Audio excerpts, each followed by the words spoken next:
Namaskar students, this is Jala sir, and today we'll discuss a poem by American poet Robert Frost.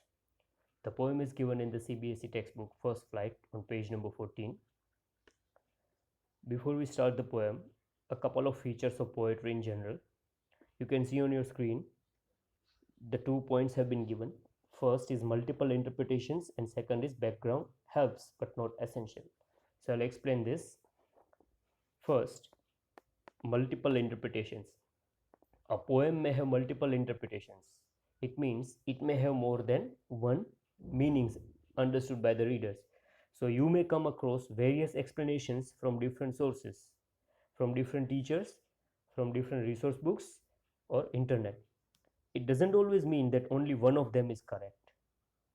I think it's clear. Second point, background helps but not essential. It means some poems have a background related to events in the life of the poet. For example, the road note taken by Robert Frost is one such biographical poem or autobiographical poem. But without relating to the background, the reader can interpret the poem in his or her own way, keeping in mind the general norms. So it will more or less depend on the reader's state of mind or his or her emotional response to the poem. So I think these two poems about poetry in general are clear. Now about the pronunciation of the word poem. This word has three pronunciations: poem, poem, or poem and poem. So first is poem, where O, after O sound is there, very short O sound is there. So that is poem. The second is E, very short E sound is there, which sounds like semi-vowel Y sound, Y consonant. So it will be poem. And the third is A sound, very short A sound after O. So that is poem. So this is in reference with Merriam-Webster dictionary. Now let's recite the poem.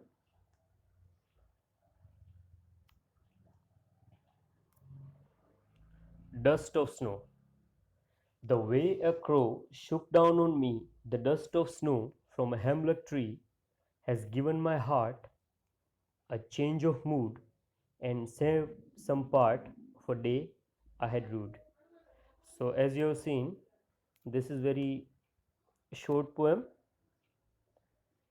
It's like a snapshot, but it has deeper meanings. First we will take the literal meaning of the poem. Before that, let's discuss the title. Dust of snow means snowflakes or snow particles. Now in the literal meaning of the poem, two things are there: image from nature. So there is an image. You know what image or imagery is? It's a word picture. It can be visual image or it can be appealing to other senses of our body. So this is a visual image. And effect on the poet's mind. So two things are happening here. Something is happening outside in nature and its effects on human mind. So the scene is like this: a crow sitting on a hemlock tree shook down the dust of snow off its wings. Seeing this or experiencing this, the poet's mood changes from sad and depressed to happy and delighted. So two things are there. As I told you, it's a snapshot of a trivial event. It's not very important, great happening in the nature. It's a trivial or trifle phenomenon, and its effect on the poet's mind, that is positive effect. Okay, so I think the literal meaning is clear. Now the explanation. Now in the explanation, basically two things are there: role of nature in the life of a human and importance of seemingly trivial moments. So let us discuss it. As always with Robert Frost, you know that beneath the surface, there will develop deeper worlds of meaning and possibility. As Frost himself has written, I quote, "It is what is beyond that makes poetry, what is unsaid in any work of art. Its unsaid part is its best part." So this is what the poet himself says. So let us try to know what can be the possible theme of this poem. Here nature plays an important role in this poem. The poet wants to say that it plays important role in the lives of humans. Even seemingly trifle and less important happenings in nature can have noticeable effect on the human mind. Robert Frost writes simply but insightfully about common ordinary experiences. Now this poem is an example of such this characteristic of his poems. The poem presents one such moment that seems simple but has larger significance or importance on the mind of the poet. Now when the crow shook off snowflakes, it has a miraculous positive effect on his state of mind. This ordinary action in the nature proves to be a phenomenon that has power to lift the burden of regret of the heart of the poet.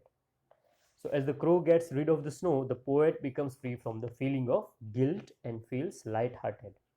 Now, this poem supports Frost's thought. I quote, "A little thing touches a larger thing." Here, little thing touches larger thing means small incidents have greater importance in changing the mood of a person. So, here, touching means touching the heart, not physically like a cardiologist does, but it uh, affects the human emotions or state of mind. The image used by the poet symbolizes the negative aspect also, so that is one more possible interpretation here. Possible interpretation is irony or negative aspect of nature. Now here the image used is the two things are there, crow and hemlock tree. Now crow and snow covered hemlock tree, which is a poisonous plant, one of the a species of this tree is a poisonous plant, and crow, they don't stand for beauty of nature, but they represent negative aspects of nature according to one interpretation. So this is ironical thing here. What is irony? Firstly, irony is something which when something happens, uh, uh, what we have not expected, so that's called irony, or opposite of what we have expected.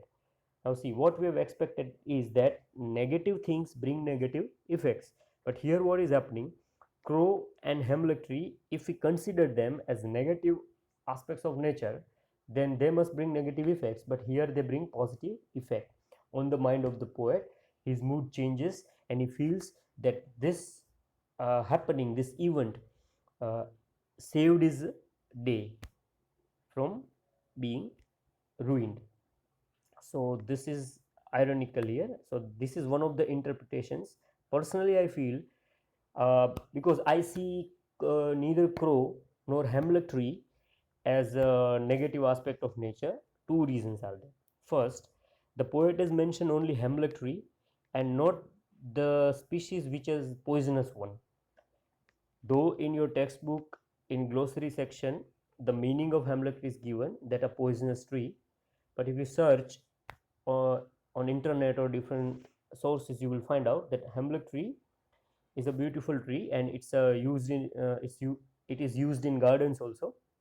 So for me it's beautiful, it's covered with snow. Also the bird crow, it doesn't have negative or positive effect on me as a reader. I'm telling about my personal emotional response to the poem. You are free to interpret according to your understanding.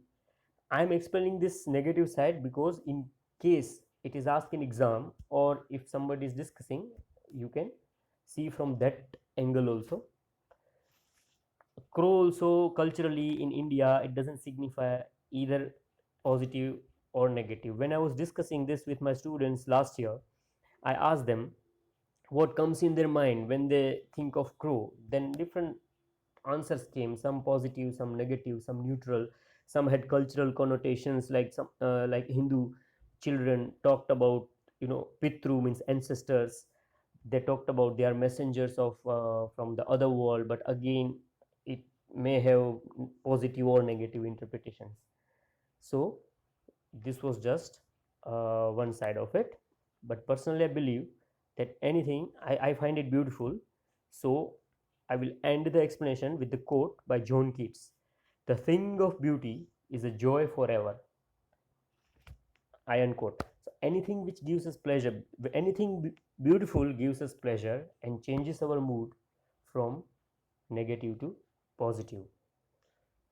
If you have anything else to explain. If anything else comes in your mind, if you come across other interpretations, other questions, then feel free to share with me. For now, I'm stopping it. We may discuss it again at the time of revision, or if any discussion is left, we will go with it. For now, I end the presentation here. Thank you very much.